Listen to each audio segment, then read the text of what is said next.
Hi guys, ഇന്ന് വെള്ളിയാഴ്ചയല്ലേ? നമുക്കൊന്ന് സ്പെഷ്യലൊന്നുമില്ല കേട്ടോ.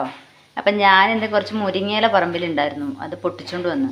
അപ്പം ഞാനിങ്ങനെയാണ് മുരിങ്ങയില ഉണ്ടാക്കുന്നത്, കുറേ ആയിട്ട് ഉണ്ടാക്കുന്നത്. ഞാൻ ഈ പ്രസവത്തിനൊക്കെ പോകുന്നത് കേട്ടോ. അപ്പോൾ അവിടെ ഇങ്ങനെ ഓരോരുത്തർക്ക് ഇങ്ങനെ ഉണ്ടാക്കി കൊടുക്കുന്നവർക്കൊക്കെ ഭയങ്കര ഇഷ്ടമാണ്.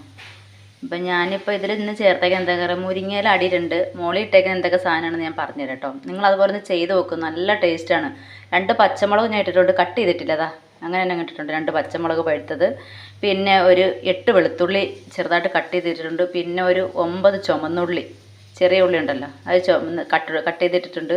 പിന്നെ ഇട്ടേക്കുന്ന മഞ്ഞൾപ്പൊടി, ഉപ്പ്, ഇത്രയും സാധനം ചേർത്തിട്ടുണ്ട് ഞാൻ. ഉപ്പൊക്കെ ഇച്ചിരിയേ ചേർത്തിട്ടുള്ളൂ. എന്നിട്ട് നമുക്കിതുപോലെ നല്ലപോലെ ഒന്ന് വിരവിയിട്ട് ഇത് വെക്കാം. ഇത് നല്ല മിക്സ് ചെയ്തിട്ട് പിന്നെ ഞാൻ വെളിച്ചെണ്ണ ഒഴിച്ചിട്ട് ഇങ്ങനെ വെക്കത്തേ ഉള്ളൂ, കടുകൊന്നും തളിക്കത്തില്ല കേട്ടോ. ഭയങ്കര ടേസ്റ്റാണ്. പിന്നെ നിങ്ങൾക്ക് വേണമെങ്കിൽ എന്തെങ്കിലുമൊക്കെ ഇതിനകത്ത് ചക്കക്കുരുവോ അങ്ങനെ എന്തെങ്കിലുമൊക്കെ ചേർക്കാം, നല്ല വെള്ളമൊന്നും വേണ്ട കേട്ടോ. അപ്പം ഇനി നമുക്ക് കുറച്ച് പച്ച വെളിച്ചെണ്ണ അങ്ങോട്ട് ഒഴിച്ചു കൊടുക്കാം. എന്താ പറയുക, വെളിച്ചെണ്ണയ്ക്കകത്ത് വേണം. ഇത് വലിയ വേവൊന്നുമില്ല, മുരിങ്ങയില ഒരുപാട് വേവിക്കണ്ട. എന്ന് വെച്ചാൽ മുരിങ്ങയില എല്ലാത്തിനും ഔഷധ ഗുണമാണ്. വെളിച്ചെണ്ണ കുറച്ച് ഏറെ ഇരുന്നോട്ടെ, എന്ന് വെച്ചാൽ വെളിച്ചെണ്ണയ്ക്കകത്താണല്ലോ വെന്തിരിക്കുന്നത്.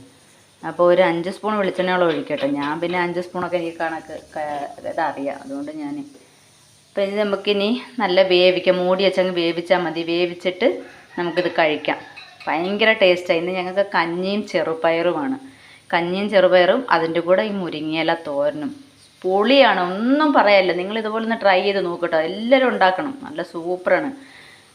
കടുക് വറുക്കണ്ട, ഒന്നും ചെയ്യണ്ട, എല്ലാം ഇതിനകത്തോട്ട് മിക്സ് ചെയ്ത് അങ്ങോട്ട് വേവിച്ചിട്ട് ചെറിയ തീയിലേ വെക്കാം കേട്ടോ. വലിയ തീ വെച്ചാൽ കരിഞ്ഞു കേട്ടോ. ചെറിയ തീയിൽ വെച്ചിട്ട് ഒന്ന് വേവിച്ചെടുത്തിട്ട് ഞാൻ വേവിച്ചിട്ട് ഇതിൻ്റെ വീഡിയോ ഇടുന്നുണ്ട്. ഭയങ്കര ടേസ്റ്റാണ്, ഭയങ്കര ടേസ്റ്റാണ്. നമ്മുടെ ബ്ലഡിൻ്റെ അളവൊക്കെ കൂട്ടാനും ഒക്കെ നല്ലതാണ്. അപ്പോൾ എല്ലാവരും ഒന്ന് ഇങ്ങനെ ഒന്ന് പരിശോധിക്കട്ടെ. എന്നെ ഒന്ന് എന്തായാലും എല്ലാവരും എഴുതിയാണ്, നിങ്ങൾ ചെയ്തവരെല്ലാം ഒന്ന് കമൻറ്റ് എഴുതി വേണം കേട്ടോ. ഓക്കെ.